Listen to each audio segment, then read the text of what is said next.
Hello everyone, most welcome आम pharmacy channel. I am Shivani Tiwari. आज हम बात करने जा रहे हैं एजिथ्रोमाइसिन टेबलेट के बारे में। एजिथ्रोमाइसिन टेबलेट क्या होती है, किस कैटेगरी में आती है, इसका यूज क्या है, डोज क्या है, इंपॉर्टेंट क्या है, मैकेनिज्म क्या है, इंडिकेशन, कॉन्ट्राइंडिकेशन, सबके बारे में आज इस वीडियो में जानेंगे। चले जानते हैं एजिथ्रोमाइसिन किस कैटेगरी में आती है।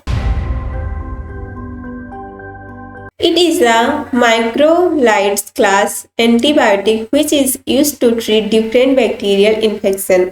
यह macrolides क्लास की एंटीबायोटिक होती है जो डिफरेंट टाइप की बैक्टीरियल इन्फेक्शन को ट्रीट करने के लिए हेल्पफुल होती है। मिडिल एज से आपका मिडिल ईयर इन्फेक्शन हो गया, थ्रोट इन्फेक्शन, आपके गले में संक्रमण हो गया है, निमोनिया अगर हो गई है तो उसमें हेल्पफुल करेगी। उसके बाद इंटेस्टाइनल इन्फेक्शन, आंतों में किसी प्रकार का संक्रमण है तो उसमें ये मेडिसिन यूजफुल होती है। नेक्स्ट है आपका some other macrolides class antibiotic. Macrolides class में और भी अलग अलग टाइप की मेडिसिन इन्वॉल्व है, तो उनका क्या क्या नाम है। पहले आपकी एजिथ्रोमाइसिन हो गई, ठीक है। दूसरी आपकी क्लेरिथ्रोमाइसिन हो गई, उसके बाद आपकी प्रोजिथ्रोमाइसिन हो गई, उसके बाद एजिथ्रोमाइसिन हो गई।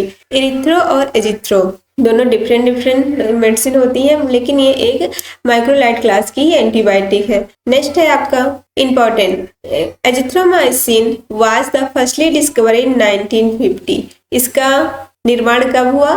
1950 में। सर्वप्रथम एजिथ्रोमाइसिन को 1950 में बनाया गया, मतलब 1945 में देश इंडिपेंडेंट हुआ, उसके 5 साल बाद ये एंटीबायोटिक बनाई गई।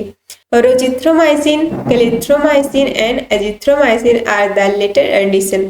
बाकी जो अदर क्लास के एंटीबायोटिक्स है वो अभी जल्द, मतलब उसके बाद खोजी गई। पहले सबसे पहले क्या आपकी आई? एजिथ्रोमाइसिन। नेक्स्ट है आपका मैकेनिज्म क्या होता है, क्रिया कैसे करती है। Azithromycin inhibit the bacterial protein synthesis by the effect of ribosomal translocation. ये ट्रांसलोकेशन के थ्रू जो क्या होता है, ट्रांसलोकेशन नहीं होने देती, किसका? बैक्टीरिया का।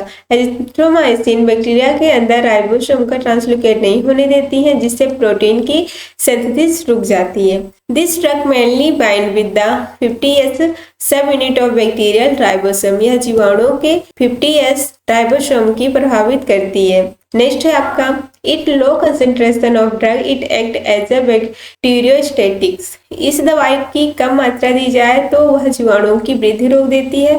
अगर इसे हाई क्वांटिटी में आप दे रहे हैं तो वहां पे जीवाणुओं को किल कर देती है। If given high concentration of drug then it's a bacteriocidal. क्या करती है? वो जीवाणुओं को मार देती है। नेक्स्ट है आपका हाई कंसेंट्रेशन यूज, ऐसे पायोजेनिक इन्फेक्शन, आपको पियोजेनिक इन्फेक्शन हो गया जिसमें आपका हाई कंसेंट्रेशन यूज होगा उसका निमोनिया हो गई, उसमें भी आप उसकी हाई क्वांटिटी यूज कर सकते हैं। जिनरोया गोनोरिया आपको हो गया जेनाइटल, ये एक तरह का जेनाइटल डिजीज होता है, इसमें इसका यूज किया जा सकता है। उससे डिप्थीरिया हो गया तो इसमें इसका यूज किया जाता है। बोन जॉइंट इन्फेक्शन, आपकी हड्डी और जोड़ों में किसी प्रकार का संक्रमण है तो इसमें आप इसका यूज कर सकते हैं, लेकिन किसी भी मेडिसिन का यूज करने से पहले डॉक्टर से प्रिस्क्रिप्शन लेना ना भूलें। नेक्स्ट है आपका ड्रग इंट्रोडक्शन, कौन सी दवाई साथ में नहीं देनी चाहिए। थियोफाइलिन के साथ आप इसका यूज नहीं कर सकते हैं। कार्बामेजिपाइन्स के साथ नहीं कर सकते हैं। वालप्यूरोइड के साथ आप इसका यूज नहीं कर सकते हैं। एर्गोटामाइन के साथ इसका यूज नहीं कर सकते हैं। वालफेरिन के साथ भी इसका यूज नहीं कर सकते। नहीं थी उनके साथ क्या करते हैं, इंट्रोडक्शन करके हार्म पहुंचा सकती हैं। नेक्स्ट है आपका कंट्राइंडिकेशन, किसको नहीं देना चाहिए।